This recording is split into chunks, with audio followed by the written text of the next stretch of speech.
옛날 아주 먼 옛날에 산천 초목도 꽁꽁 얼어붙어 숨죽이던 어느 깊은 산골 마을에 눈보라가 휘몰아치던 때가 있었습니다.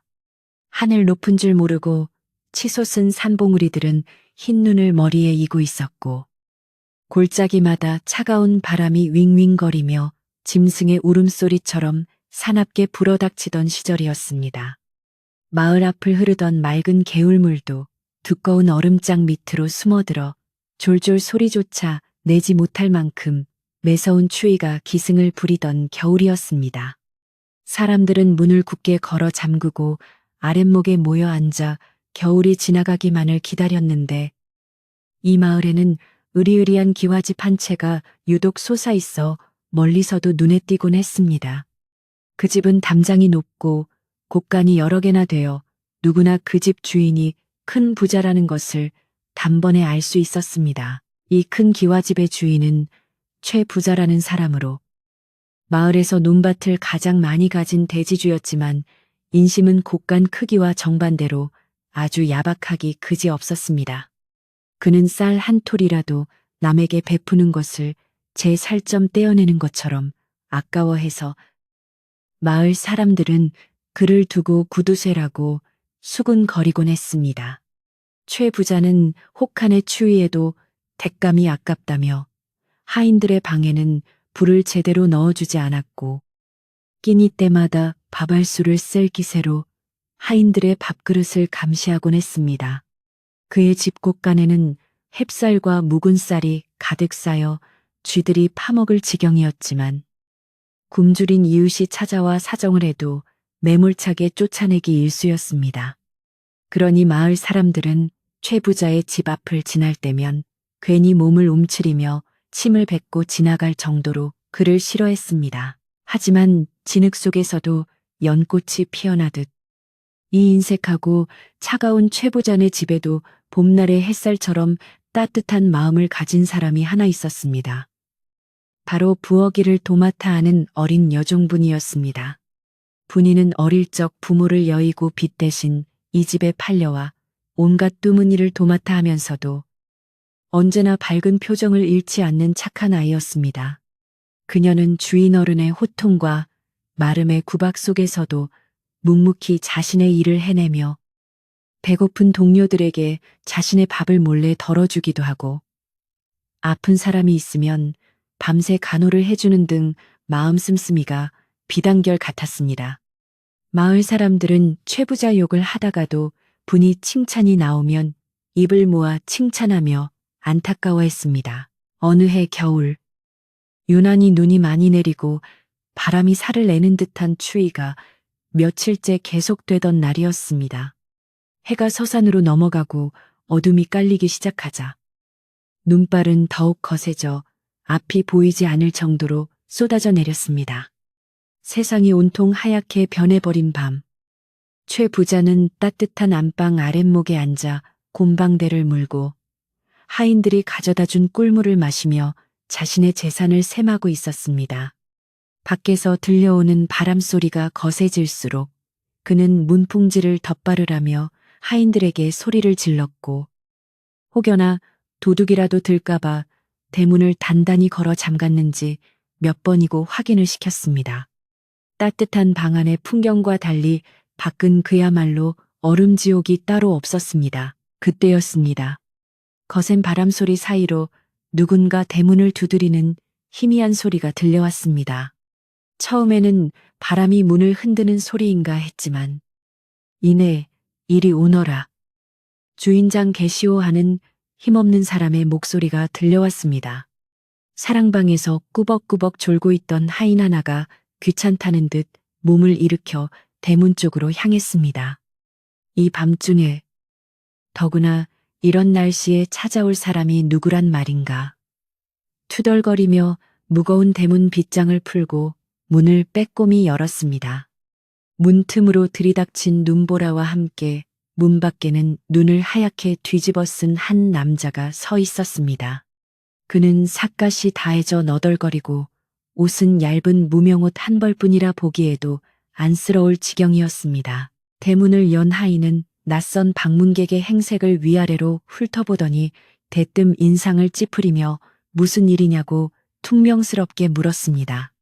문 밖의 사내는 추위에 입이 얼어 말도 제대로 나오지 않는지 덜덜 떨며 겨우 입을 열었습니다. 지나가는 과객인데 날이 저물고 눈이 너무 많이 와서 더 이상 길을 갈 수가 없소. 염치불구하고 하룻밤만 묵어갈 수 있겠소. 그의 목소리는 떨리고 있었지만 어딘가 모르게 기품이 서려 있어 함부로 대하기 어려운 기운이 느껴졌습니다. 하지만 하인은 주인의 성격을 잘 알기에 난처한 표정을 지으며 고개를 저으려 했습니다. 그때 마침 안채에서 최 부자가 무슨 일이냐며 큰 소리로 호통을 치며 나왔습니다. 최 부자는 털이 복슬복슬한 가신을 신고 두툼한 비단 속옷을 입은 채 뒤뚱거리며 대문으로 걸어 나왔습니다. 그는 대문 앞에 서 있는 초라한 행색의 선비를 보자마자 눈살을 찌푸리며 혀를 찼습니다. 아니, 이 엄동설안에 웬 거지가 와서 행패란 말이냐. 우리 집은 빈 방이 없으니 어서 썩 물러가라. 최 부자는 선비의 사정은 들어보지도 않고 대문을 닫으려 했습니다. 선비는 다급하게 문을 잡으며 간곡히 청했습니다. 주인장, 내 행색이 비록 이렇지만 결코 거지는 아니오. 과거를 보러 한양으로 가는 길에 길을 잃어 목숨이 경각에 달했으니 부디 자비를 베풀어 주시오. 은혜는 잊지 않겠소. 선비의 얼굴은 핏기가 하나도 없이 창백했고 손은 동상에 걸려 붉게 부어올라 있었습니다. 최 부자는 선비의 간절한 눈빛을 보고 잠시 고민에 빠졌습니다. 인정이라고는 눈꼽만치도 없는 그였지만 양반의 차림을 한 사람을 밤중에 내쫓았다가 혹여 나중에라도 뒷말이 나올까 걱정이 되었던 것입니다. 게다가 마을 사람들 눈도 있으니 무작정 내치기에는 찜찜한 구석이 있었습니다. 그는 머릿속으로 빠르게 계산을 굴렸습니다. 밥은 쉰 밥이나 좀 내어주고 방은 불을 떼지 않는 행랑채 끝방을 내어주면 옷감도 들지 않을 테니 손해볼 것은 없겠다는 생각이 들었습니다. 최 부자는 마지못해 인심 쓰는 척하며 거만하게 말했습니다. 참, 내 원체 마음이 약해서 딱한 사람을 그냥 보낼 수가 없구먼. 누추하지만 방 하나 내어줄 테니 날 밝으면 바로 떠나시오. 선비는 고맙다는 인사를 몇 번이나 하며 집 안으로 들어섰습니다. 최 부자는 하인을 불러 턱짓으로 행랑채 끝방을 가리켰습니다. 저기 저 끝방에 모셔라. 그리고 저녁은 먹다 남은 찬밥이나 좀 갖다 드리고. 하인은 주인의 속셈을 알아차리고 혀를 찼지만 주인의 명을 거역할 수 없어 선비를 안내했습니다. 그 방은 평소에 쓰지 않아 먼지가 가득하고 아궁이에 불을 지피지 않은 지 오래되어 냉골이나 다름없는 곳이었습니다. 문틈으로 황소바람이 숭숭 들어오는 그 방은 밖이나 안이나 별반 다를 게 없을 정도로 추웠습니다. 선비는 그런 방이라도 감지덕지하며 무거운 발걸음을 옮겼습니다. 그때 부엌에서 저녁 설거지를 마치고 나오던 분이가 이 광경을 지켜보고 있었습니다. 분이는 얇은 옷 하나에 의지해 눈보라 속을 걸어온 선비의 모습이 너무나 안쓰러워 가슴이 아려왔습니다. 선비가 집신도 없이 다해진 신발을 신고 눈길을 걸어왔는지 발사계는 젖어서 얼어붙어 있었고 걸음을 옮길 때마다 절뚝거리는 모습이 역력했습니다.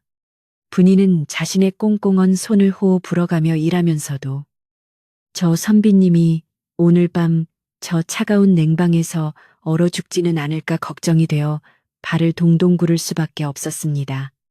주인 어른의 매몰찬 명령이 야속하기만 했지만 일개 여종인 자신이 나설 수도 없는 노릇이었습니다. 하인이 선비를 안내하여 방문을 열자 퀴퀴한 곰팡이 냄새와 함께 썰렁한 냉기가 확 뿜어져 나왔습니다. 방바닥은 얼음장처럼 차가웠고 벽에는 성에가 끼어 있을 정도였습니다. 하인은 민망한 듯 고개를 돌리며 말했습니다. 손님, 죄송하지만 빈방이 여기뿐이라. 불을 넣어드리고 싶지만 택감이 다 떨어졌다고 주인 어른께서 엄명을 내리셔서 어쩔 수가 없습니다. 이불이라도 좀 두꺼운 걸 가져다 드릴 테니 견뎌보십시오. 하인은 서둘러 낡은 이불 한 채를 던져주듯 놓고는 도망치듯 자리를 피했습니다. 선비는 쓴웃음을 지으며 차가운 방바닥에 앉았지만 뼛속까지 스미는 한기에 몸을 가누기조차 힘들었습니다. 최 부자는 안방으로 돌아와 따뜻한 아랫목에 배를 깔고 누우며 흐뭇한 미소를 지었습니다. 양반 체면에 밥 얻어먹으러 다니는 꼴이라니. 내 덕에 얼어 죽지 않은 걸 다행으로 알아야지. 그는 자신이 베푼 것이 대단한 자선이라도 되는 양 착각하며 혹시나 선비가 죗감을 훔쳐다 불을 떼지는 않을까 하인들에게 감시를 시키기까지 했습니다.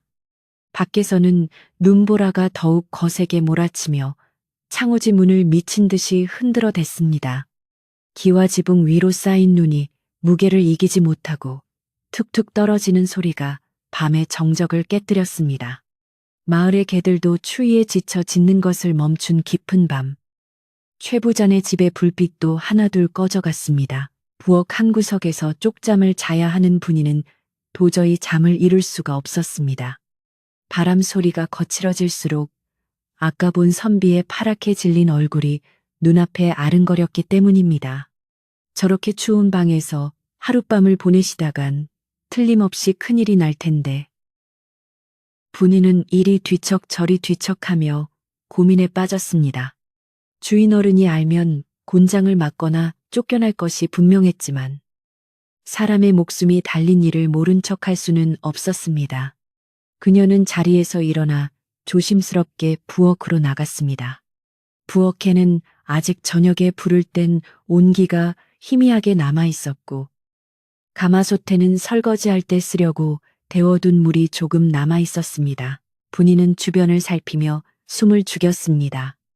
행랑아범도 잠이 들었는지 코 고는 소리가 드르렁 드르렁 들려왔습니다.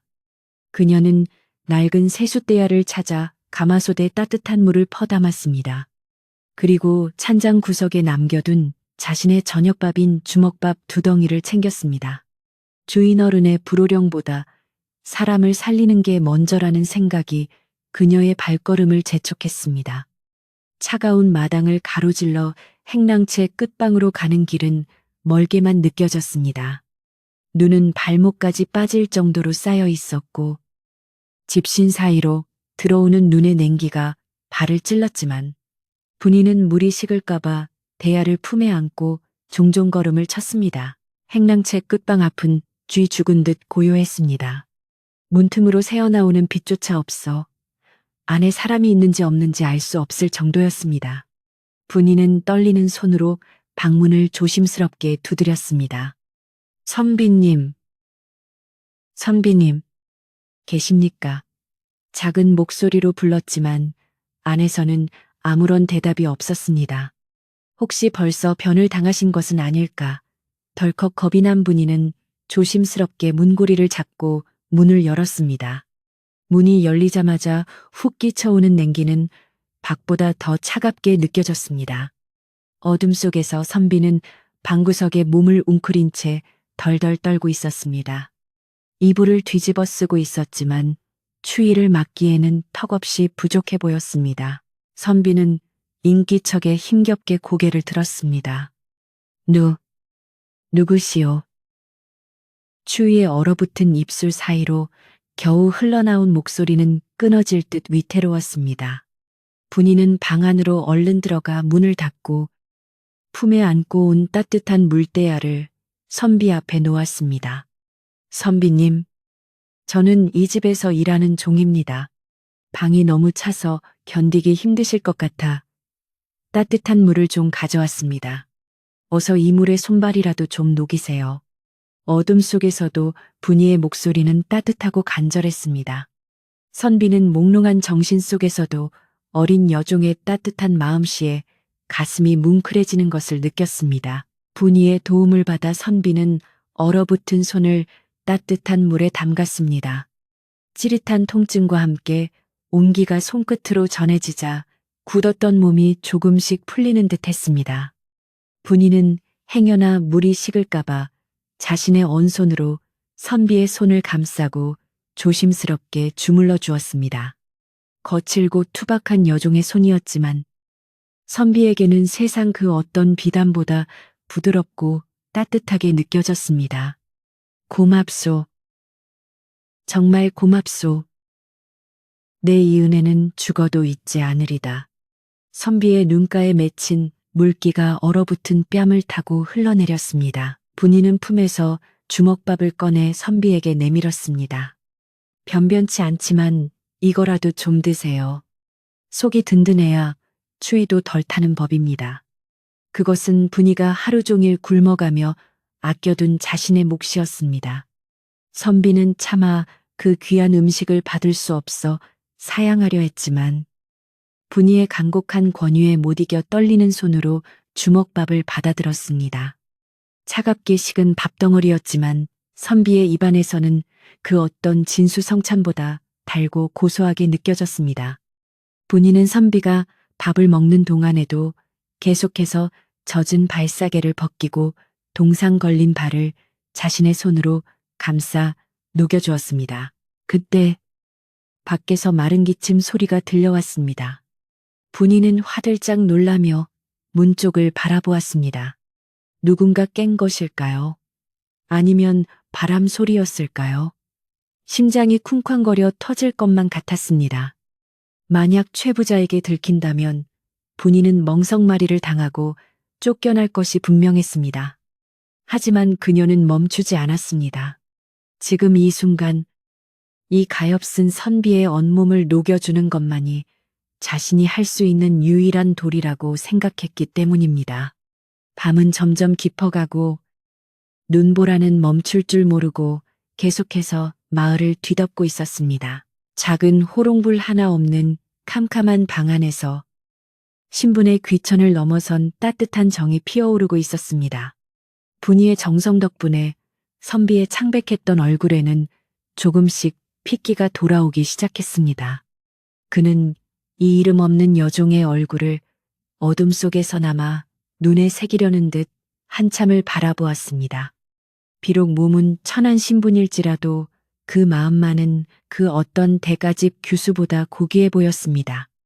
선비는 마음속으로 깊은 다짐을 하며 시린 손을 분이의 따뜻한 손에 맡긴 채 긴 겨울밤을 견뎌내고 있었습니다. 이 밤이 지나고 나면 어떤 운명이 그들을 기다리고 있을지 그때는 아무도 알지 못했습니다. 마당의 눈은 더욱 높이 쌓여 최 부자 집의 담장을 넘어설 기세였습니다.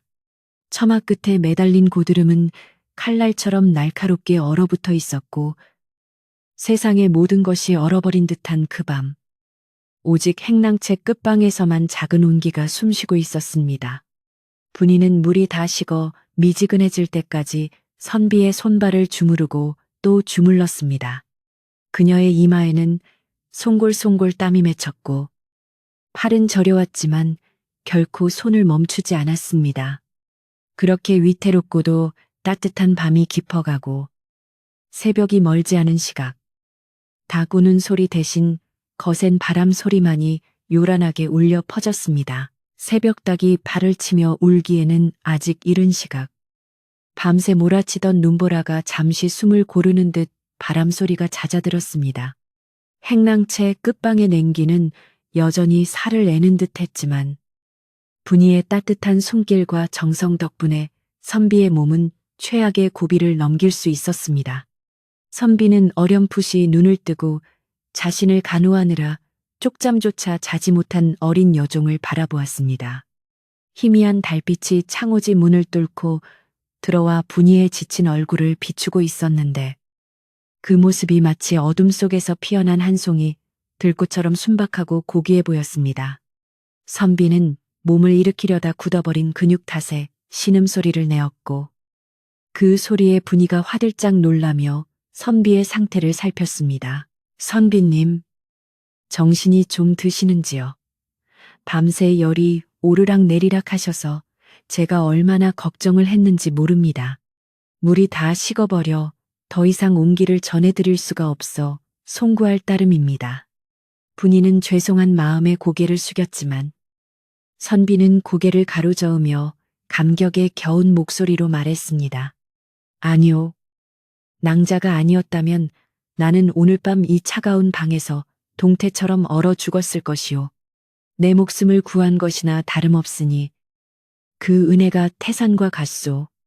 내 비록 지금은 가진 것 없는 과객이나 낭자의 이름이라도 알고 싶으니 부디 알려주시오. 선비의 정중한 물음에 분이는 당황하여 손사래를 쳤습니다. 천한 종년에게 이름이 가당키나 하겠습니까? 그저 부엌대기 분이라고 부릅니다. 주인 어른께서 아시면 경을 칠 일이니 날이 밝는 대로 아무 일도 없었던 것처럼 떠나시옵소서. 주인 어른은 성정이 불과 같으셔서 댁내에 낯선 이가 오래 머무는 것을 극도로 싫어하십니다. 분이는 혹여나 선비가 자신 때문에 곤란을 겪을까봐 걱정스러운 마음에 재차 당부를 했습니다. 선비는 분이라는 이름을 마음속 깊이 새기며 고개를 끄덕였습니다. 그는 이 집 주인의 인색함과 포악함에 대해서는 익히 들어 알고 있었으나 그 밑에서 일하는 하인들이 겪는 고초가 얼마나 심한지 짐작할 수 있었습니다. 어느덧 동창이 밝아오고 마을의 새벽을 알리는 닭 울음소리가 들려오기 시작했습니다. 분이는 서둘러 자리를 정리하고 부엌으로 돌아가야 했습니다.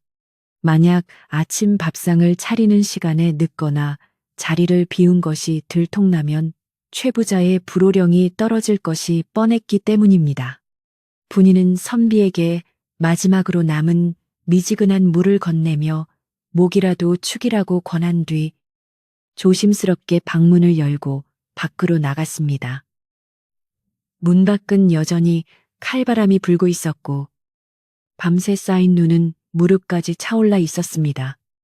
분이는 자신의 발자국이 남지 않도록 조심조심 뒤꿈치를 들고 부엌 쪽으로 향했습니다. 부엌에 들어서자마자 분이는 가슴을 쓸어내리며 안도의 한숨을 내쉬었습니다. 다행히 아직 아무도 일어나지 않은 듯 사방이 고요했습니다. 그녀는 서둘러 아궁이에 불을 지피고 쌀을 씻어 안칠 준비를 했습니다. 차가운 물에 손을 담그자 밤새 선비의 손발을 녹이느라 퉁퉁 부어오른 손가락이 욱신거려 왔습니다. 하지만 분이의 마음만은 그 어느 때보다 따뜻하고 뿌듯했습니다. 누군가에게 도움이 되었다는 사실, 그리고 죽어가던 생명을 살려냈다는 사실이 그녀에게 큰 위로가 되었습니다. 타닥타닥 타오르는 장작불을 보며 분이는 잠시나마 고단함을 잊을 수 있었습니다. 그때였습니다. 부엌 문이 벌컥 열리며 찬바람과 함께 누군가 들어왔습니다. 이 집에서 잔뼈가 굵은 최고령 하인인 행랑어 멈이었습니다. 그녀는 잠이 덜 깬 부스스한 눈으로 분이를 노려보더니 대뜸 쏘아붙였습니다. 이년아, 새벽부터 웬 인기척이 그리 요란하더냐. 네가 간 밤에 행랑채 쪽을 기웃거리는 것을 내 모를 줄 알았느냐. 행랑어 멈의 날카로운 지적에 분이는 심장이 덜컥 내려앉는 것 같았습니다. 그녀는 소뚜껑을 잡은 손을 바들바들 떨며 아무 말도 하지 못하고 고개만 푹 숙였습니다. 행랑어 멈은 이 집안의 크고 작은 일을 모르는 것이 없는 눈치 빠른 사람이었습니다. 행랑어 멈은 주위를 두리번거리더니 목소리를 낮춰 은밀하게 물었습니다. 설마 아니 어제 온 그거지 같은 선비놈 수발이라도 들었더냐. 최부자 영감탱이가 알면 너는 물론이고 우리들까지 다 쫓겨날 판이다. 네가 제정신이냐. 행랑어 멈의 타박은 매서웠지만 그 속에는 분이를 걱정하는 마음이 담겨 있었습니다. 그녀 역시 최 부자의 모진 성격을 누구보다 잘 알고 있었기에 어린 분이가 섣부른 동정심으로 화를 입을까 두려웠던 것입니다. 분이는 울먹이며 대답했습니다. 할멈, 너무 불쌍해서 그랬어요. 방에 불기 하나 없이 얼음장인데 그냥 두면 얼어 죽을 것 같아서. 행랑어 멈은 분이의 착한 마음씨에 기가 막히다는 듯 혀를 찼습니다. 에구, 이미련 곰탱아, 남 걱정할 때가 아니다. 내 코가 석자야. 이 집 주인이 사람 목숨보다 쌀 한 토를 더 귀하게 여기는 위인인 걸 모르느냐. 만약 밥이라도 축낸 걸 알면 내 등짝이 나만하질 않을 게다. 행랑어멈은 분이의 등짝을 찰싹 때리면서도 혹시 누가 들을세라 부엌문을 단단히 걸어 잠갔습니다. 그리고는 한숨을 푹 쉬며 말했습니다. 이미 벌어진 일이니 어쩔 수 없다만 절대 입 밖에도 내지 말거라. 그리고 그 선비 양반 얼른 보내버려야지. 더 있다가는 사단이 나도 크게 날 것이다. 해가 완전히 떠오르자 집안은 아침 준비로 분주해졌습니다. 마당을 쓰는 빚을 소리, 물 매는 소리, 하인들의 고함 소리가 뒤섞여 활기가 도는 듯 했지만 그 속에는 최 부자의 눈치를 보는 긴장감이 감돌고 있었습니다. 최 부자는 느지막이 일어나 기지개를 켜며 안방 문을 열고 나왔습니다. 그는 나오자마자 하인들에게 호통을 쳤습니다. 마당에 눈이 이게 뭐냐 게을러 빠진 놈들. 얼른 치우지 못해 내 비단신에 눈 묻으면 너희들이 물어낼 테냐. 최 부자의 목소리는 쩌렁쩌렁 울려 퍼졌고 하인들은 죄인처럼 고개를 조아리며 눈을 치우느라 허둥댔습니다. 최 부자는 곰방대를 입에 물고 뒷짐을 진 채 행랑채 쪽을 힐끔 쳐다보았습니다. 그나저나 어제 그 빌어먹을 선비놈은 아직도 안 갔느냐. 밤새 얼어 죽어서 송장 치우게 생긴 건 아닌지 모르겠구나. 그는 선비의 안위를 걱정하는 것이 아니라 시체를 치우는 번거로움을 걱정하는 투였습니다. 옆에 있던 마름이 굽실거리며 대답했습니다. 아직 기척이 없습니다요. 워낙 날이 추워서 변을 당했을지도 모릅니다. 제가 가서 확인해 볼까요? 최 부자는 인상을 찌푸리며 고개를 끄덕였습니다. 가서 보고 숨이 붙어 있으면 당장 내쫓고 죽었으면 거적에 말아서 내다 버려라. 마름이 행랑채 끝방으로 다가가 문을 거칠게 열어젖히려던 찰나 방문이 안에서 부드럽게 열리며 선비가 모습을 드러냈습니다. 밤새 추위에 시달렸을 텐데도 선비의 모습은 의외로 정갈했고 눈빛은 형형하게 빛나고 있었습니다. 비록 옷은 남루했지만 그에게서 뿜어져 나오는 기품은 감히 범접할 수 없는 위엄이 서려 있었습니다.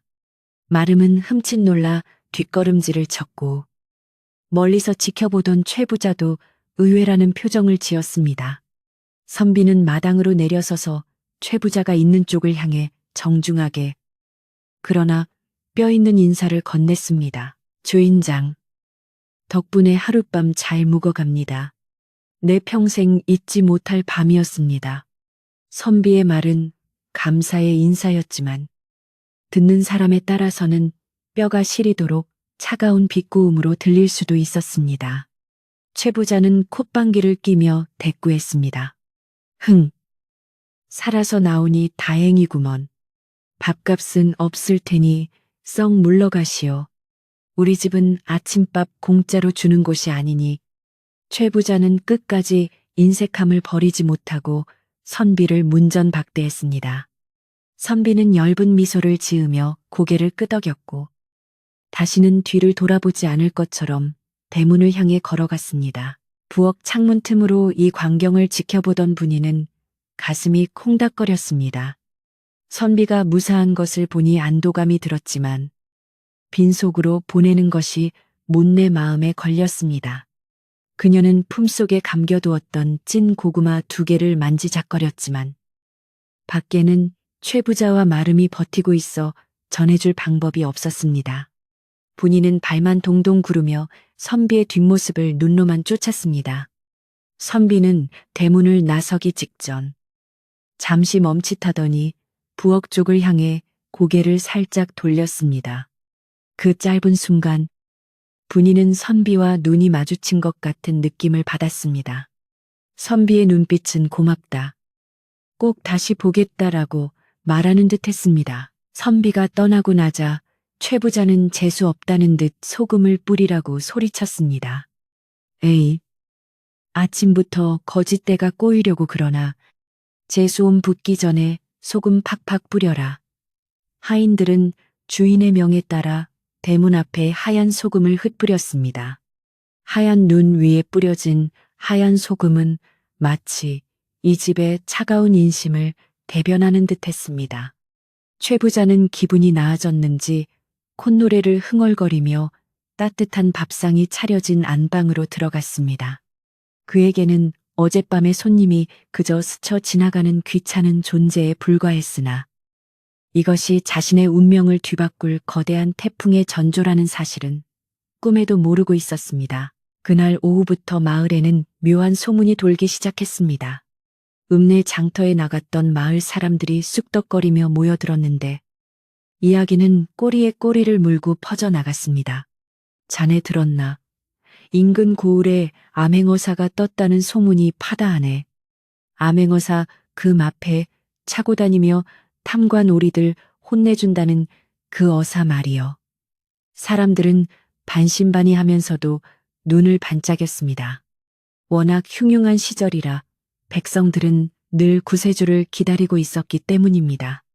개중에는 최 부자네 집에 묵어갔던 선비의 인상차기를 이야기하며 혹시 그 사람이 아니냐고 의심하는 이도 있었지만 대부분은 설마 그 거짓골을 한 사람이 어사일 리가 있냐며 웃어넘겼습니다. 하지만 분이와 함께 부엌을 쓰는 행랑어멈의 생각은 달랐습니다. 그녀는 평생을 남의 집살이를 하며 눈칫밥을 먹어온 터라 사람 보는 눈이 남달랐습니다. 그녀는 부엌 구석에서 나무를 다듬으며 분이에게 조용히 말했습니다. 얘야, 내 아무래도 기분이 묘하다. 아까 그 선비, 보통 내기가 아니었어. 눈빛이 살아있고 걸음걸이가 당당한 게 꼭 벼슬아치 같더란 말이지. 행랑어멈은 목소리를 더욱 낮추며 덧붙였습니다. 혹시라도 그 양반이 진짜 높은 분이면 우리 주인 영감 큰일 난 거다. 넌 어젯밤 일 죽을 때까지 비밀로 해야 한다. 괜히 엮였다가는 고래싸움에 새우등 터지는 꼴 난다. 분이는 행랑어멈의 말에 덜컥 겁이 났지만 한편으로는 가슴 한구석에서 알 수 없는 기대감이 피어올랐습니다. 그 선비님이 정말 암행어사라면, 그래서 억울한 사람들의 사정을 들어주는 분이라면 얼마나 좋을까 하는 생각이 들었습니다. 최 부자의 횡포에 시달려온 소작농들과 하인들의 고통을 누군가는 알아주길 바라는 마음이 간절했기 때문입니다. 분이는 묵묵히 고개를 끄덕이며 일에 열중하려 했지만 자꾸만 아침에 보았던 선비의 마지막 눈빛이 떠올라 일이 손에 잡히지 않았습니다. 저녁이 되자 최 부자는 다시 곡간 열쇠를 짤그랑거리며 점검에 나섰습니다. 그는 쌀가마니 술을 세고 곡감을 확인하며 만족스러운 미소를 지었습니다. 올해도 풍년이로고 이 많은 재산을 다 쓰고 죽으려면 100년도 모자라겠어. 그는 자신의 부가 영원할 것이라 믿어 의심치 않았습니다. 하인들은 추위에 떨며 저녁밥을 짓고 군부를 떼느라 분주했지만 최 부자의 관심은 오로지 자신의 재산을 지키는 데에만 쏠려 있었습니다. 그는 밤이 깊도록 장부를 들여다보며 쌀 한 톨의 셈까지 맞추느라 눈에 불을 켰습니다. 그날 밤 마을의 개들이 유난히 지저댔습니다. 평소 같으면 늑대나 산짐승 냄새를 맡고 짖는 소리려니 했겠지만 이날의 짖음은 어딘가 모르게 다급하고 날카로웠습니다. 바람 소리마저 스산하게 느껴지는 밤, 최 부자네 집 사랑채의 불빛은 밤늦도록 꺼질 줄 몰랐습니다. 분이는 행랑채의 찬바닥에 누워 잠을 청했지만 이상하게도 잠이 오지 않았습니다. 멀리서 들려오는 말발굽 소리 같은 환청이 귓가를 맴돌았고 가슴이 두근거려 뒤척일 수밖에 없었습니다. 어젯밤 선비를 살리기 위해 용기를 냈던 자신의 행동이 어떤 결과를 불러올지 분이는 두려움 반 기대 반으로 다가올 아침을 기다리고 있었습니다. 겨울바람은 여전히 거세게 불어와 문풍지를 떨게 만들었습니다. 하지만 어제와 다른 점이 있다면 분이의 마음속에 작은 희망의 불씨가 타오르고 있다는 것이었습니다. 그 불씨는 차가운 현실을 견디게 해주는 힘이자 다가올 거대한 변화를 예고하는 신호탄이기도 했습니다. 최 부자가 긁어모은 재산의 산성 안에서 아무도 모르게 싹튼 이 작은 변화는 과연 어떤 결말을 맺게 될까요? 깊은 밤, 어둠 속에 잠긴 최 부자의 기와집 위로 불길한 먹구름이 서서히 몰려들고 있었습니다. 그 선비가 떠나고 사흘이 지났지만 마을을 덮은 눈은 녹을 기미를 보이지 않았습니다. 오히려 하늘은 더 낮게 내려앉아 잿빛으로 변해갔고 골짜기를 타고 넘어오는 바람 소리는 마치 굶주린 짐승의 울부짖음처럼 흉흉하게 들려왔습니다. 최 부자네 집 앞마당에 심어진 늙은 감나무 가지 위에는 아침부터 까치들이 날아들어 요란하게 지저댔습니다. 보통 까치가 울면 반가운 손님이 온다고들 하지만 이날 까치들의 울음소리는 반가움보다는 무언가 다급하게 경고를 하는 듯 날카롭고 시끄러웠습니다. 사랑채 캔마루에 나와 곰방대를 털던 최 부자는 그 소리가 거슬리는지 미간을 찌푸리며 하인들에게 소리쳤습니다. 저놈의 새들이 아침부터 왜 저리 시끄러워 재수없게 돌이라도 던져서 쫓아버려라. 하인들이 돌을 던지는 신예를 하자 까치들은 잠시 하늘로 날아올랐다가 이내 다시 내려앉아 더욱 크게 울어댔습니다. 최 부자는 찜찜한 기분을 애써 감추며 내 곳간에 재물이 더 들어오려고 저러나 보지 하고 제멋대로 해몽하며 방 안으로 들어갔습니다. 하지만 그의 마음 한구석에는 이유 모를 불안감이 안개처럼 스멀스멀 피어오르고 있었습니다. 마을 저잣거리와 주막에서는 심상치 않은 소문들이 꼬리에 꼬리를 물고 퍼져나가고 있었습니다. 장터에 나갔다 돌아온 행랑아범이 부엌 아궁이 앞에 쭈그리고 앉아 불을 쬐며 나직한 목소리로 말을 꺼냈습니다. 여보게들, 글쎄 읍내 분위기가 영 뒤숭숭하더구먼. 관아의 육방 관속들이 눈코 뜰 새 없이 바쁘게 움직이고 포졸들이 쫙 깔렸다는 거야. 옆에서 물을 다듬던 안악이 눈을 동그랗게 뜨며 물었습니다. 아니, 무슨 난리라도 났답니까? 오랑캐라도 쳐들어온 건 아니고요. 행랑아범은 주위를 두리번거리더니 목소리를 더 낮추어 속삭였습니다. 그게 아니라 한양에서 암행어사 나리가 내려오셨다는 소문이 파다해 그것도 아주 서슬퍼런 어사또가 변복을 하고 이미 우리 고을에 들어왔다는 말도 있고 말이야. 부엌에 있던 하인들은 모두 숨을 죽였습니다. 암행어사 출두라는 말은 탐관오리나 악독한 부자들에게는 저승사자의 방문과도 같은 소리였지만 힘없는 백성들에게는 가뭄 끝에 단비 같은 소식이었기 때문입니다. 구석에서 묵묵히 설거지를 하던 분이의 귀가 번쩍 뜨였습니다. 그녀의 손은 그릇을 닦고 있었지만 마음은 며칠 전 밤에 만났던 그 선비님에게로 달려가고 있었습니다. 설마 그분이 하는 생각이 스칠 때마다 가슴이 콩닥거려 진정할 수가 없었습니다. 한편 최 부자는 이런 소문 따위는 아랑곳하지 않고 오로지 자신의 곳간을 채우는 일에만 혈안이 되어 있었습니다. 그는 마름을 불러 장부를 펼쳐놓고 호통을 쳤습니다. 박서방 건너마을 김씨네 소장료는 아직도 안 들어왔느냐? 해가 바뀌기 전에 받아내라고 몇 번을 말했어. 마름박 서방은 난처한 표정으로 머리를 조아렸습니다. 마님, 김씨네 사정이 딱합니다. 올겨울에 노모가 병안으로 눕는 바람에 약값 대느라 쌀 한 톨 남은 게 없답니다.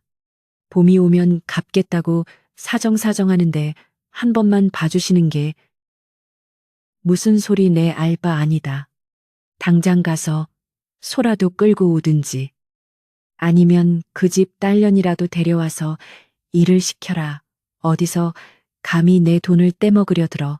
최 부자의 고함 소리가 담장을 넘어 마을 어귀까지 들릴 기세였습니다. 분이는 안채에서 들려오는 주인의 고함 소리를 들으며 몸서리를 쳤습니다. 가난하고 힘없는 사람들을 쥐어짜는 최 부자의 탐욕이 극에 달해 있음을 느낄 수 있었습니다. 그녀는 마음속으로 빌었습니다. 부디 하늘이 보고 계시다면 저 불쌍한 김씨 아저씨네를 도와주세요. 그날 오후 최 부자의 집 대문 앞으로 낡은 지게를 진 촌노 한 명이 찾아왔습니다. 그는 빚을 갚지 못해 쫓겨날 처지에 놓인 소장농이었습니다. 촌노는 대문간에 무릎을 꿇고 최 부자가 나오기만을 기다리며 읍소했습니다. 대감마님, 제발 한 번만 살려주십시오. 이 엄동설 안에 집을 비우라시면 저희 식구는 다 얼어 죽습니다. 제발 봄까지만이라도. 눈물로 호소하는 촌노의 모습에 지나가던 마을 사람들도 발걸음을 멈추고 안타까워했습니다. 하지만 최 부자는 하인들을 시켜 촌노를 끌어내라고 명령했습니다. 듣기 싫다, 썩 끌어내라. 내 집 앞에서 재수없게 울고 짜고 난리야. 하인들이 억지로 촌노를 일으켜 세워 밖으로 밀어내자. 촌노는 땅바닥에 주저앉아 통곡을 했습니다. 이 광경을 지켜보던 분이는 가슴이 미어지는 듯한 아픔을 느꼈습니다. 며칠 전 자신이 구해준 선비의 모습이 촌노의 모습과 겹쳐 보였기 때문입니다. 가진 자의 횡포 앞에 아무것도 할 수 없는 무력감이 그녀를 짓눌렀습니다. 그때 분이는 문득 선비가 떠나면서 남겼던 눈빛을 떠올렸습니다. 그 단호하고 깊은 눈빛은 언젠가 반드시 돌아오겠다는 약속처럼 느껴졌었습니다. 과연 그 선비님이 돌아오셔서 이 잘못된 일들을 바로잡아 주실 수 있을까? 분이의 마음속에서 희망과 불안이 교차했습니다. 해가 저물어갈 무렵 관아의 심부름꾼이 급하게 말을 달려 최 부자의 집에 도착했습니다. 심부름꾼은 숨을 헐떡이며 최 부자에게 서찰 하나를 전했습니다. 서찰을 받아든 최 부자의 손이 미세하게 떨렸습니다. 그는 서찰을 급히 뜯어 읽어 내려가더니 이내 얼굴에 화색이 돌며 크게 웃음을 터뜨렸습니다. 으하하하, 역시 사또나리는 내 친구라니까. 암행어사는 무슨 헛소문이었어. 최 부자는 의기양양하게 마름과 하인들을 불러 모았습니다. 다들 잘 듣거라. 내일 관아에서 아주 귀한 손님이 우리 집에 오실 것이다. 사또께서 한양에서 내려온 높은 벼슬아치를 모시고 온다고 하니 당장 소를 잡고 돼지를 잡아 잔치 준비를 하거라.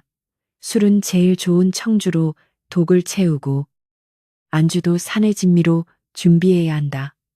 최 부자는 신이 나서 떠들었습니다. 그는 이번 기회에 높은 분에게 잘 보여 벼슬자리라도 하나 얻거나 세금 감면 혜택이라도 받을 속셈이었습니다. 암행어사 소문은 그저 백성들이 지어낸 헛소문이라 치부하고 오히려 자신에게 큰 행운이 찾아왔다고 착각한 것입니다. 집안은 순식간에 비상이 걸렸습니다. 하인들은 쉴 새 없이 움직여야 했습니다. 마당 한쪽에서는 장작을 패느라 도끼질 소리가 요란했고 부엌에서는 떡을 찌고 전을 부치느라 고소한 냄새가 진동을 했습니다. 분이도 일손을 거두느라 정신이 없었습니다. 그녀는 밤새도록 물을 했고 채소를 다듬어야 했습니다. 며칠 전 굶주린 선비에게는 찬밥 덩어리 하나 주는 것도 아까워했던 주인이 권세가 있는 양반들에게는 이토록 후하게 대접하려 한다는 사실에 분이는 씁쓸함을 감출 수 없었습니다. 부엌 한 구석에서 전을 부치던 행랑어멈이 분이에게 넌지시 말을 건넸습니다. 예, 분이야. 주인 영감 신난 것 좀 봐라. 아주 입이 귀에 걸렸다. 그런데 나는 왜 자꾸 등골이 서늘한지 모르겠다. 꿈자리가 사나운 게 영 찜찜해. 행랑어멈은 부침개 하나를 뒤집으며 한숨을 쉬었습니다.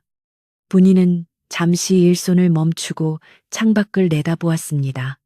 칠흑 같은 어둠 속에 눈발이 다시 날리기 시작하고 있었습니다. 할멈, 저도 그래요. 내일 오시는 손님이 누구신지는 몰라도 이 집안에 큰일이 날 것만 같아요. 밤이 깊어지자 최 부자는 내일 입을 옷을 고르느라 부산을 떨었습니다. 장롱 깊숙이 넣어두었던 최고급 비단 두루마기를 꺼내 입어보고 가끈을 새로 매만지며 거울 앞에서 폼을 잡았습니다. 이 정도는 입어줘야 한양 양반들이 무시하지 않지. 내일 그분이 오시면 내곡간 구경도 시켜주고 우리 집안의 위세를 똑똑히 보여주어야겠다. 그는 자신이 가진 부를 과시할 생각에 들떠 잠도 이루지 못했습니다. 그의 머릿속에는 오직 자신을 칭송할 사람들의 목소리와 더 불어날 재산에 대한 욕심만이 가득 차 있었습니다. 반면 분이는 부엌길이 대충 마무리되자 몰래 행랑채 끝방으로 가보았습니다. 며칠 전 선비가 머물렀던 그 방은 다시 차가운 냉골로 변해 있었습니다. 분이는 아무도 없는 방 안에 서서 선비가 앉았던 자리를 손으로 쓸어 보았습니다. 아직도 그날의 온기가 남아있는 듯한 착각이 들었습니다. 그녀는 품속에서 선비가 손을 닦고 돌려주었던 낡았지만 깨끗하게 빨아둔 수건을 꺼내 보았습니다. 이것이 유일한 증거이자 추억이었습니다. 선비님, 부디 무사하시길. 그리고 만약 정말 힘있는 분이라면 제발 우리 같은 사람들의 눈물을 닦아주세요. 분이는 간절한 마음을 담아 어둠 속에서 기도를 올렸습니다. 다음 날 아침이 밝았습니다. 밤새 내린 눈으로 세상은 더욱 하얗게 빛났지만 최 부자네 집은 잔치 준비로 시끌벅적했습니다. 대문은 활짝 열려 있었고 마당에는 멍석이 깔리고 병풍이 쳐졌습니다. 최 부자는 아침 일찍부터 목욕 재개를 하고 새 옷으로 갈아입은 뒤 하인들을 일일이 검사하며 닥달했습니다. 거기 마당에 떨어진 지푸라기 하나 없게 깨끗이 쓸어라. 음식은 식지 않게 계속 데우고 만약 흠이라도 잡히면 너희들 다리 몽둥이를 부러뜨릴 줄 알아라. 그의 서슬퍼런 호통에 하인들은 숨도 크게 쉬지 못하고 분주히 움직였습니다. 옷이 오전 11시, 오후 1시가 가까워지자 마을 어귀에서부터 웅성거리는 소리가 들려왔습니다. 온다 온다. 사또 행차시다. 아이들이 소리치며 달려왔고 곧이어 징소리와 나팔 소리가 요란하게 울려 퍼졌습니다. 최 부자는 버선발로 대문 앞까지 뛰어나가 손님을 맞을 준비를 했습니다. 멀리서 화려한 가마와 말을 탄 관리들의 행렬이 보이기 시작했습니다. 마을 사람들은 길가에 엎드려 고개를 조아렸지만 눈은 힐끔거리며 행렬을 구경하느라 바빴습니다. 그 행렬의 위세가 여느 때와는 사뭇 다르게 엄숙하고 장대했기 때문입니다. 최 부자는 사또의 가마가 도착하자마자 허리를 90도로 굽히며 아부 섞인 인사를 올렸습니다. 사또 날이 누추한 곳까지 왕림해 주시니 가문의 영광입니다. 어서 안으로 드시지요. 사또는 가마에서 내리며 어색한 미소를 지었습니다. 그는 평소처럼 거만하게 굴지 않고 어딘가 모르게 안절부절 못하는 기색이 역력했습니다. 최 부자. 준비하느라 고생했네. 그런데 오늘 모시고 온 손님이 아주 귀한 분이라 내 마음이 조마조마하네. 실수 없도록 하게. 사또의 말에 최 부자는 더욱 의기양양해하며 가슴을 쳤습니다. 걱정 마십시오. 임금님 수라상 부럽지 않게 준비했습니다. 그때 사또 뒤를 이어 또 다른 행렬이 들어섰습니다. 그런데 그 행렬의 중심에 있는 인물은 화려한 관복을 입은 것이 아니라 수수한 선비의 차림을 하고 갓을 깊게 눌러쓴 사람이었습니다. 하지만 그 주위를 호위하는 군관들의 기세가 등등하여 누구도 함부로 범접할 수 없는 분위기를 풍겼습니다. 최 부자는 잠시 고개를 갸웃거렸습니다. 저 사람이 높은 벼슬아치라고 옷차림이 왜 저리 수수하지? 하지만 그는 곧 자신의 생각을 고쳐먹었습니다. 아, 청렴하기로 소문난 분인가 보구나. 저런 분일수록 겉으로는 검소한 척해도 뒤로는 챙겨주는 걸 좋아하지. 선비가 말에서 내려 최 부자 앞에 섰습니다. 갓 아래로 드러난 선비의 얼굴을 본 순간 최 부자는 숨이 턱 막히는 것 같았습니다. 어디선가 많이 본 듯한 얼굴. 며칠 전 자신이 문전박대했던 그 거지 꼴을 한 과객과 너무나 닮아 있었기 때문입니다. 하지만 설마 그럴 리가 없다고 생각하며 최 부자는 애써 떨리는 목소리를 감추고 말했습니다. 어서 오십시오. 대감, 먼 길 오시느라 고생 많으셨습니다. 선비는 아무 말 없이 차가운 눈빛으로 최 부자를 내려다보았습니다. 그 눈빛은 며칠 전 최 부자가 보았던 그 눈빛과 똑같았습니다. 아니, 그때보다 훨씬 더 날카롭고 매서운 서리빨 같은 기운이 서려 있었습니다. 선비는 대답 대신 천천히 집안을 둘러보았습니다. 기름진 음식 냄새가 진동하고 비단 병풍이 둘러쳐진 마당, 그리고 겁에 질려 고개를 숙이고 있는 하인들의 모습. 그의 시선이 머무는 곳마다 찬바람이 부는 듯 했습니다. 최 부자는 등줄기에 식은땀이 흐르는 것을 느꼈습니다. 분위기가 심상치 않다는 것을 본능적으로 감지한 것입니다. 선비는 마침내 입을 열었습니다. 주인장, 집이 참으로 으리으리하구려. 이 많은 재물을 모으느라 참으로 고생이 많았겠소. 그 목소리는 낮고 부드러웠지만 그 속에 담긴 뜻은 비수처럼 날카로웠습니다. 부엌 문틈으로 이 광경을 훔쳐보던 분이는 자신의 눈을 의심했습니다. 화려한 옷을 입지는 않았지만 저분은 분명 며칠 전 자신의 손을 잡고 고마워했던 그 선비님이 맞았습니다. 분이의 심장이 터질 듯이 뛰기 시작했습니다. 선비님이, 정말 선비님이 돌아오셨어. 그녀는 손에 쥐고 있던 행주를 꽉 움켜쥐었습니다. 이제 곧 무슨 일이 벌어질 것만 같았습니다. 그것은 최 부자에게는 멸망의 시작이었고 분이에게는 기적의 시작이었습니다. 선비는 최 부자의 안내를 무시하고 마당 한가운데에 섰습니다. 그리고 뒤따라온 군관에게 눈짓을 보냈습니다. 군관이 앞으로 나서며 우렁찬 목소리로 외쳤습니다. 어사또 출두요.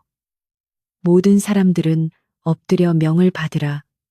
그 소리는 마른 하늘의 날벼락처럼 쩌렁쩌렁 울려 퍼졌습니다. 어사또 최 부자는 다리에 힘이 풀려 그 자리에 주저앉고 말았습니다. 사색이 된 얼굴로 벌벌 떨며 올려다본 선비의 허리춤에는 햇빛을 받아 번쩍이는 마패가 달려 있었습니다.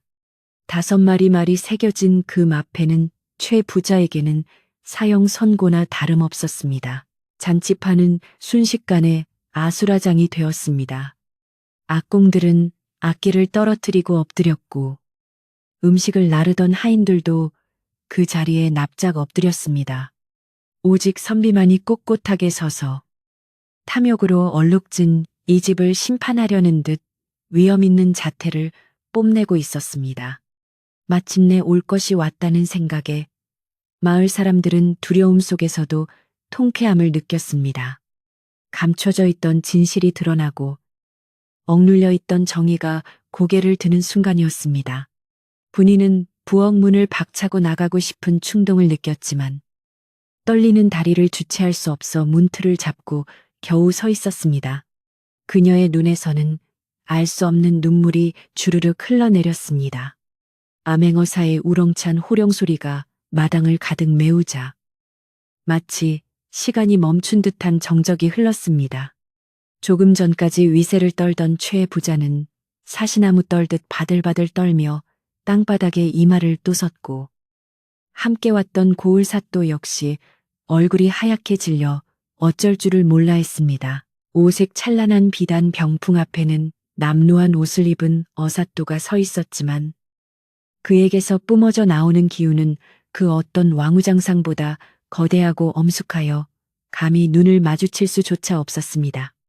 하늘을 찌를 듯하던 최 부자의 기와집은 순식간에 심판의 장으로 변해버렸고 담장 너머에서 구경하던 마을 사람들은 숨을 죽인 채 이 기막힌 반전을 지켜보고 있었습니다. 어사또는 천천히 발걸음을 옮겨 최 부자가 자신을 위해 마련해 두었던 상석 의자에 앉았습니다. 그리고는 차가운 눈빛으로 엎드려 있는 최 부자를 내려다보며 입을 열었습니다. 네 이놈, 최가야. 네, 죄를 네가 알렸다. 하늘이 무섭지 않더냐. 어사또의 목소리는 낮았지만 그 울림은 천둥소리처럼 최 부자의 가슴을 후벼 팠습니다. 최 부자는 연신 죽을 죄를 지었습니다. 날이 한 번만 살려주십시오.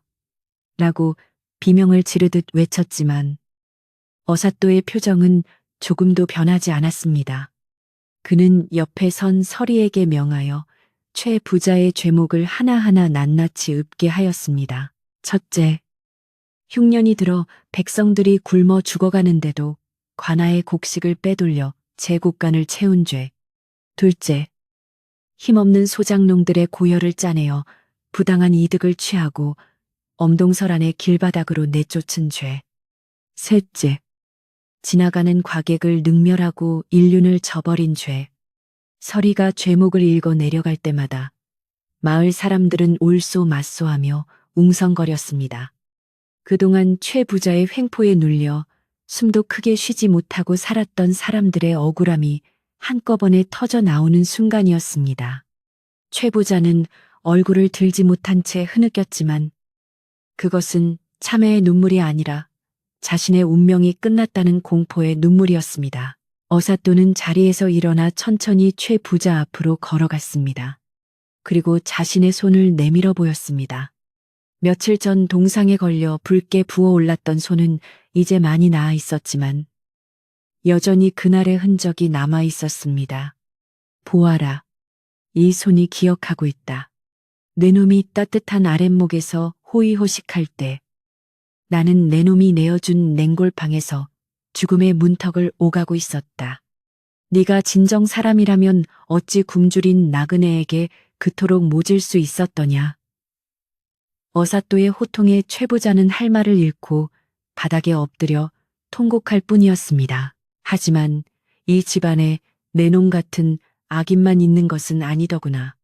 어사또의 목소리가 부드럽게 바뀌었습니다. 그는 고개를 돌려 부엌 쪽을 바라보았습니다. 여봐라, 부엌에 있는 분이라는 아이를 이리로 데려오너라. 어사또의 명에 포졸들이 부엌으로 달려갔습니다. 문틈으로 상황을 지켜보며 벌벌 떨고 있던 분이는 포졸들의 손에 이끌려 마당으로 나왔습니다. 분이는 자신이 무슨 죄라도 지은 줄 알고 겁에 질려 고개를 푹 숙인 채 어사또 앞에 무릎을 꿇었습니다. 낡은 무명 치마저 고리를 입은 초라한 모습이었지만 그녀의 손은 여전히 거칠고 붉었습니다. 어사또는 의자에서 내려와 분이 앞으로 다가갔습니다. 그리고 몸을 굽혀 분이의 언손을 자신의 두 손으로 따뜻하게 감싸 쥐었습니다. 고개를 들라. 너는 죄인이 아니다. 오히려 너는 나의 생명의 은인이다. 어사또의 따뜻한 목소리에 분이는 조심스럽게 고개를 들었습니다. 눈앞에는 며칠 전 자신이 정성껏 보살폈던 그 선비님의 얼굴이 있었습니다. 선비의 눈에는 깊은 감사와 연민이 가득 담겨 있었습니다. 네가 그 밤에 가져다 준 따뜻한 물과 주먹밥이 아니었다면 나는 이미 이 세상 사람이 아니었을 것이다. 네 착한 마음씨가 나를 살렸고 또한 이 고을을 살리게 될 것이다. 마당에 모인 모든 사람들의 시선이 분이에게 쏠렸습니다. 천안 부엌대기 여종이 암행어사의 손을 잡고 있다는 사실에 사람들은 놀라움을 금치 못했습니다. 행랑어멈은 감격에 겨워 눈물을 훔쳤고 다른 하인들도 부러움과 존경의 눈빛으로 분이를 바라보았습니다.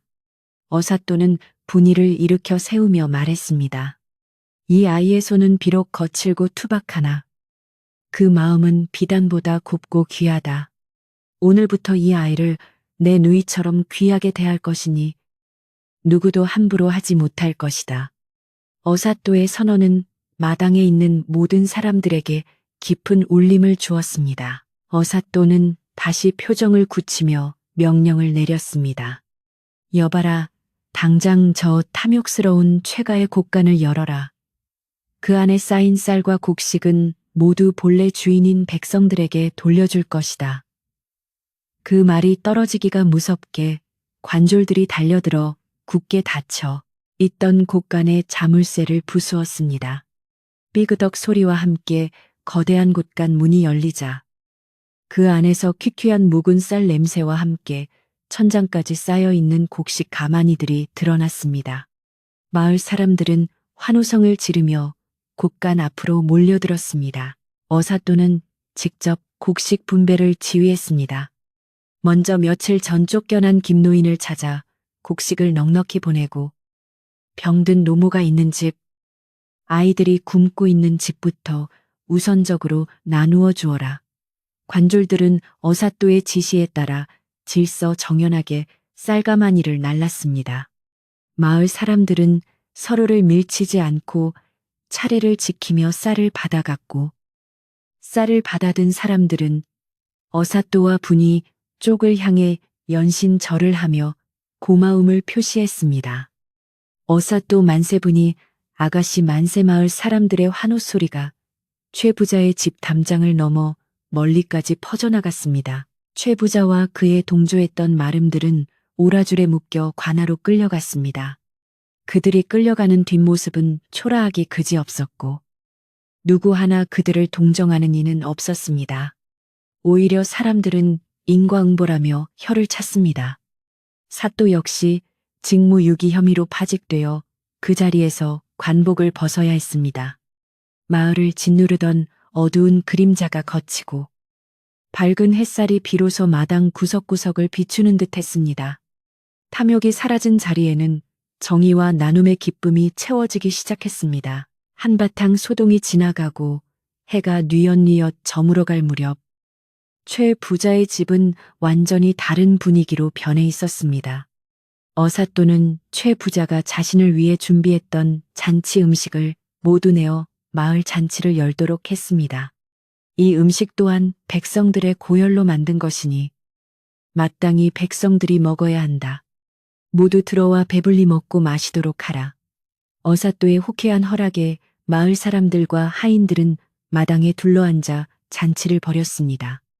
평소에는 냄새조차 맡기 힘들었던 기름진 고기와 떡, 술이 넘쳐났습니다. 분이는 윗목 상석에 앉아 어사또의 시중을 받았습니다. 평소라면 부엌 구석에서 남은 밥을 먹어야 했을 처지였지만 지금은 누구보다 귀한 대접을 받고 있었습니다. 행랑어멈과 다른 여종들이 분이에게 다가와 아이고, 우리 분이 복받았네. 복받았어. 하며 등을 두드려 주었습니다. 분이는 이 모든 상황이 꿈만 같아서 볼을 꼬집어 보고 싶은 심정이었습니다. 어사또는 분이에게 따뜻한 고깃국을 권하며 말했습니다. 많이 들거라. 그동안 얼마나 고생이 많았느냐. 이제 너는 더 이상 추위에 떨지 않아도 된다. 마을 사람들은 모닥불을 피워놓고 춤을 추며 노래를 불렀습니다. 그동안의 서름과 배고픔을 털어버리는 신명, 나는 춤판이었습니다. 아이들은 떡을 양손에 쥐고 뛰어다녔고 노인들은 막걸리 사발을 기울이며 어사또의 공덕을 칭송했습니다. 최 부자가 살 때는 항상 적막하고 냉기가 감돌던 집이었지만 이제는 사람들의 온기와 웃음소리로 가득 찼습니다. 마당 한가운데 타오르는 모닥불 불꽃이 사람들의 붉어진 얼굴을 따뜻하게 비추어 주었습니다. 잔치가 무르익을 무렵 어사또는 분이를 따로 불렀습니다. 분이, 내일날이 밝으면 나와 함께 한양으로 가자꾸나. 임금님께 네 선행을 아뢰고 너를 궁궐의 나인으로 천거할 생각이다. 그곳에서 너의 그 고운 심성을 펼치며 편안하게 살도록 하여라. 분이는 깜짝 놀라 눈을 동그랗게 떴습니다. 궁궐이라니. 평생 산골 마을을 벗어나 본 적 없는 그녀에게는 상상조차 할 수 없는 일이었습니다. 저 같은 천한 것이 어찌 감히 궁궐에. 분이가 주저하자 어사또는 웃으며 말했습니다. 신분이 무엇이 중요하겠느냐. 사람을 살리는 귀한 마음을 가졌으니 너는 이미 그 누구보다 고귀하다. 분이는 눈물을 글썽이며 고개를 끄덕였습니다. 부모 없이 외롭게 자라며 구박만 받던 서름이 눈 녹듯 사라지는 기분이었습니다. 그녀는 행랑어멈과 작별 인사를 나누며 짐을 챙기러 갔습니다. 짐이라야 낡은 옷가지 몇 벌과 돌아가신 어머니가 남겨준 빚 하나가 전부였습니다. 하지만 그녀의 발걸음은 그 어느 때보다 가벼웠습니다. 방으로 돌아온 분이는 마지막으로 자신이 머물던 작은 방을 둘러보았습니다. 춥고 배고팠던 기억이 서린 곳이었지만 이제는 추억의 한 페이지로 남기게 되었습니다. 밤이 깊어지자 사람들은 하나둘 집으로 돌아갔고 마당에는 모닥불의 자네만이 타닥타닥 소리를 내며 타고 있었습니다. 어사또는 사랑채 캔마루에 앉아 밤하늘을 올려다보았습니다. 눈구름이 겉인 밤하늘에는 별들이 보석처럼 총총히 박혀 있었습니다. 그는 이번 일을 계기로 백성을 돌보는 관리의 본분이 무엇인지 다시 한번 깊이 되새겼습니다. 그리고 자신의 목숨을 구해준 이름 없는 여종의 작은 손길이 얼마나 위대한 힘을 가지고 있는지 깨달았습니다. 하인들은 내일 떠날 분이를 위해 밤새도록 집신을 삼고 따뜻한 솜옷을 기워주었습니다. 그동안 분이의 착한 성품에 고마워했던 사람들이 십시일반으로 정성을 모은 것입니다. 한양 가면 우리 잊지 말아라. 가서 훌륭한 사람 되어야 한다. 투박하지만 진심 어린 말들이 분이의 진보다리 속에 차곡차곡 쌓였습니다. 분이는 사람들의 정성에 감동하여 밤새 잠을 이루지 못했습니다. 그녀는 마음속으로 다짐했습니다. 어디를 가든 어떤 사람이 되든 이 따뜻한 마음만은 절대 잊지 않고 베풀며 살겠습니다. 새벽녘이 되자 마을은 다시 고요해졌지만 그 고요함은 예전의 삭막함과는 달랐습니다. 평화롭고 안온한 기운이 마을 전체를 감싸고 있었습니다. 최 부자의 집곡가는 비었지만 사람들의 마음은 그 어느 때보다 풍요로웠습니다.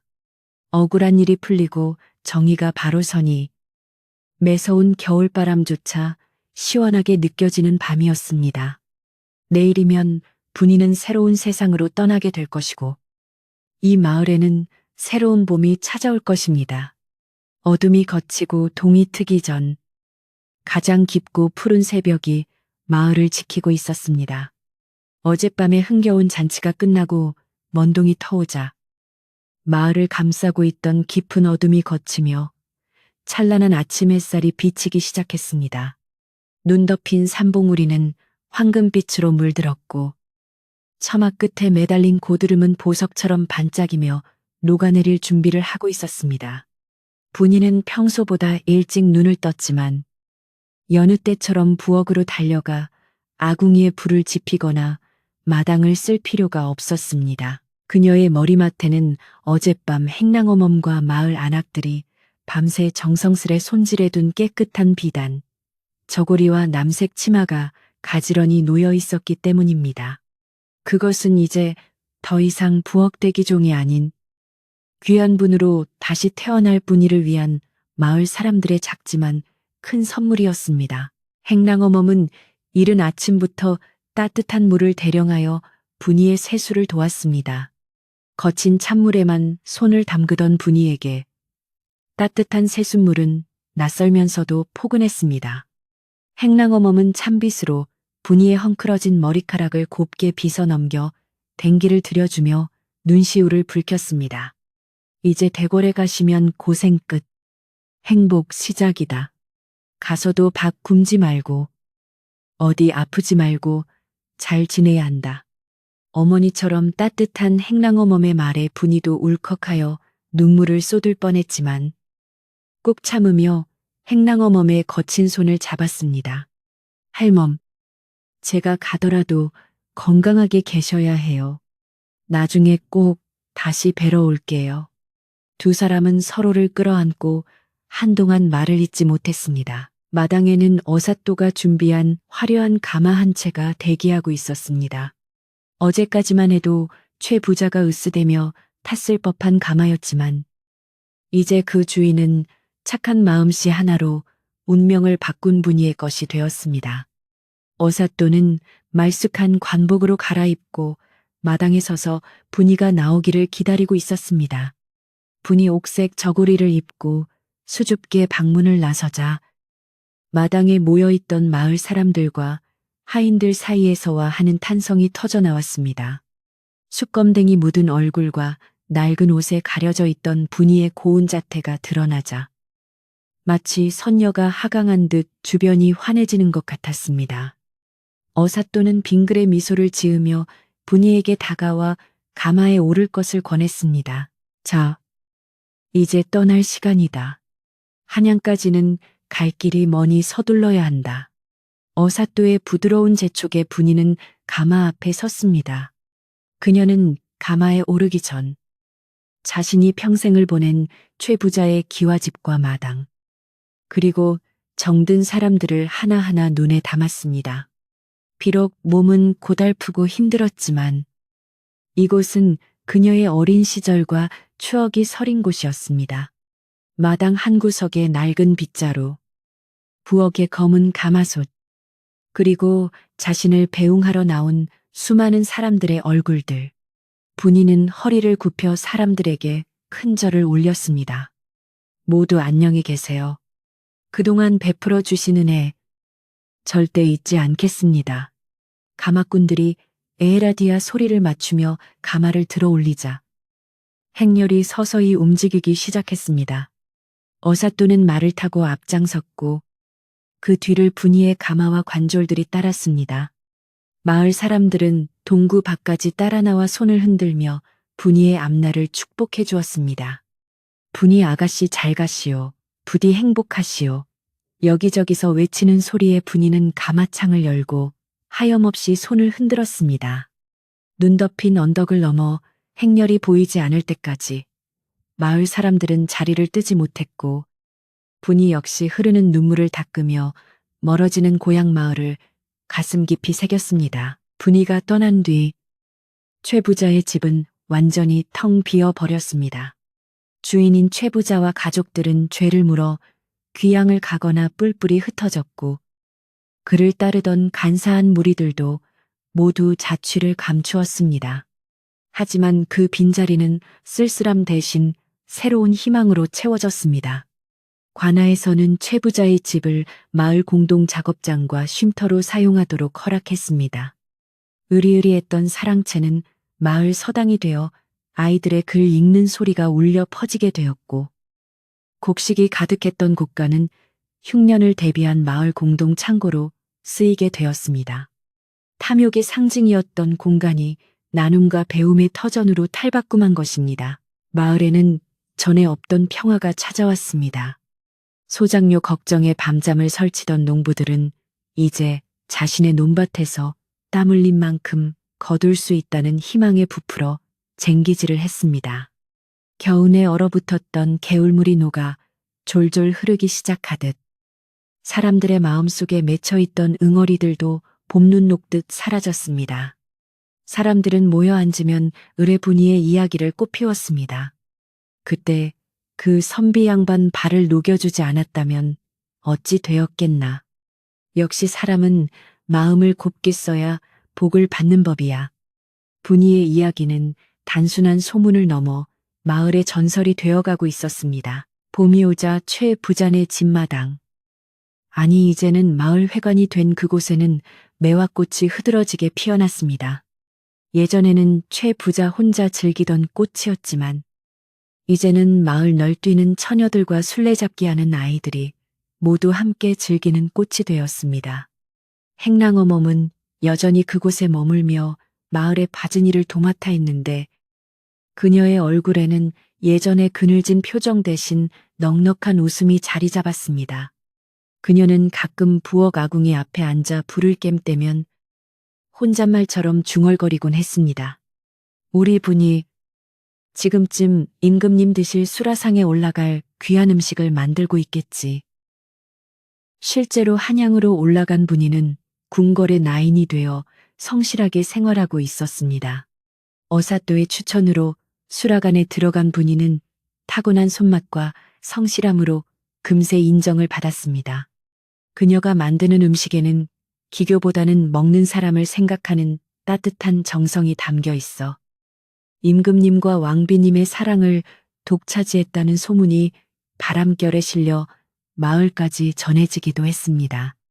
때로는 궁궐에서 하사받은 비단이나 귀한 약재가 마을로 보내져 오기도 했는데 발신인은 적혀 있지 않았지만 마을 사람들은 모두 그것이 분이가 보낸 선물임을 알 수 있었습니다. 세월은 유수와 같이 흘러 어느덧 10년이라는 시간이 지났습니다. 강산도 변한다는 긴 시간이었지만 이 산골 마을의 인심만은 변하지 않았습니다.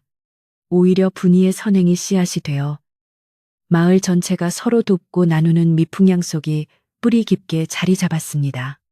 지나가는 과객이 있으면 누구라도 불러들여 따뜻한 밥 한 끼를 대접하고 어려운 이웃이 있으면 제 일처럼 발벗고 나서는 것이 이 마을의 자랑이 되었습니다. 사람들은 이 마을을 일러 보은촌 은혜를 갚는 마을이라 부르기 시작했습니다. 어느 늦은 가을, 마을 어귀에 낯선 행렬이 다시 한번 나타났습니다. 이번에는 화려한 가마가 아니라 점잖은 4인교 4사람이 매는 가마였는데 가마에서 내린 사람은 중년의 태가 나는 귀부인이었습니다. 고운 비단옷을 입고 은비녀를 꽂은 그녀는 다름 아닌 분이었습니다. 상궁이 되어 휴가를 얻어 잠시 고향을 찾은 것이었습니다. 마을 사람들은 하던 일을 멈추고 달려와 분이를 맞이했습니다. 주름살이 늘어난 행랑어멈은 분이를 보자마자 아이고 이게 누구야 우리 분이 아니냐 하며 맨발로 뛰어나와 그녀를 껴안았습니다. 분이는 마을 사람들과 일일이 손을 잡고 안부를 물었습니다. 거칠었던 손은 고생을 덜어 부드러워졌지만 사람을 대하는 따뜻한 눈빛만은 여전했습니다. 그녀는 가져온 재물들을 마을의 가난한 노인들과 아이들에게 골고루 나누어 주었습니다. 그리고 자신이 살았던 옛 행랑채방을 찾아가 보았습니다. 그곳은 깨끗하게 보존되어 마을을 찾는 나그네들을 위한 무료 숙소로 쓰이고 있었습니다. 분이는 감회에 젖어 아랫목에 앉아보며 그 추웠던 겨울밤 선비의 손을 녹여주던 기억을 떠올렸습니다.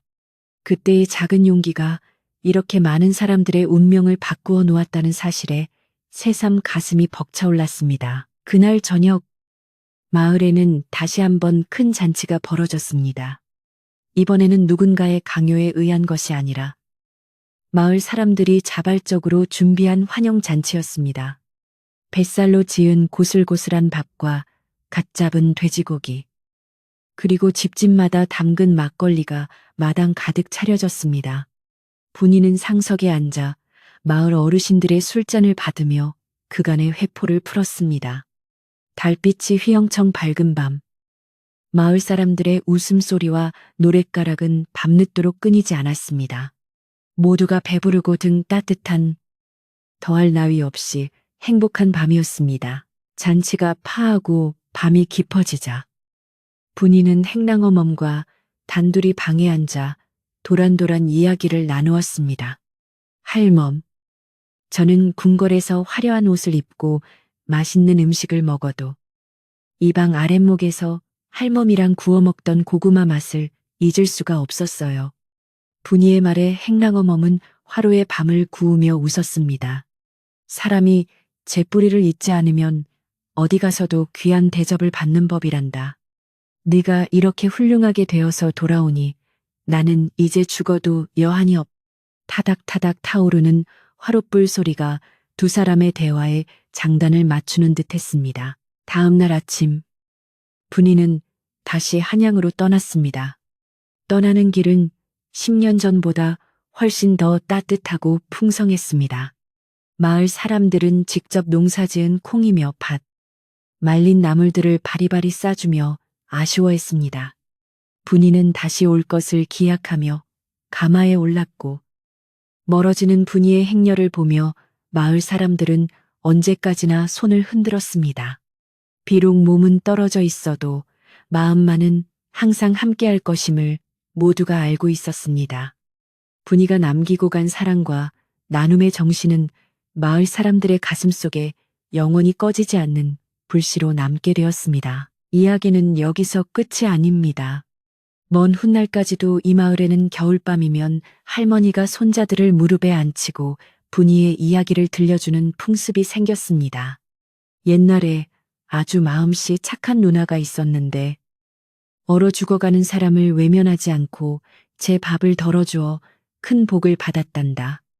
그러니 너희들도 어려운 사람을 보면 그냥 지나치지 말고 꼭 도와주어야 한다. 아이들은 초롱초롱한 눈으로 이야기를 들으며 고개를 끄덕였고, 그렇게 착한 마음은 대를 이어 전해졌습니다. 최 부자의 집은 사라졌지만 그 자리에 피어난 인정의 꽃은 영원히 시들지 않았습니다. 밖에는 다시 겨울바람이 불어와 나뭇가지를 흔들고 흰눈이 소복소복 쌓여 온 세상을 하얗게 덮고 있습니다. 하지만 걱정하지 마세요. 우리 마음속에는 분이가 피워올린 따뜻한 화롯불이 있으니까요. 착한 사람은 복을 받고 나쁜 사람은 벌을 받는다는 이 당연하고도 따뜻한 이치가 살아있는 한 우리의 겨울밤은 춥지 않을 것입니다. 오늘 밤 여러분의 꿈자리에도 분이의 따뜻한 손길 같은 포근함이 깃들기를 바랍니다. 방 안의 촛불이 은은하게 일렁이고 아랫목의 온기가 스르르 눈꺼풀을 무겁게 누릅니다. 고단했던 하루를 내려놓고 편안히 잠들 시간입니다. 마을을 지키는 장승들도 뒷산의 부엉이도 모두 잠든 깊은 밤. 여러분도 근심 걱정 없는 평화로운 꿈나라로 여행을 떠나보세요. 내일 아침에는 반가운 까치 소리와 함께 또 다른 기분 좋은 하루가 기다리고 있을 테니까요. 그럼 모두 안녕히 주무세요.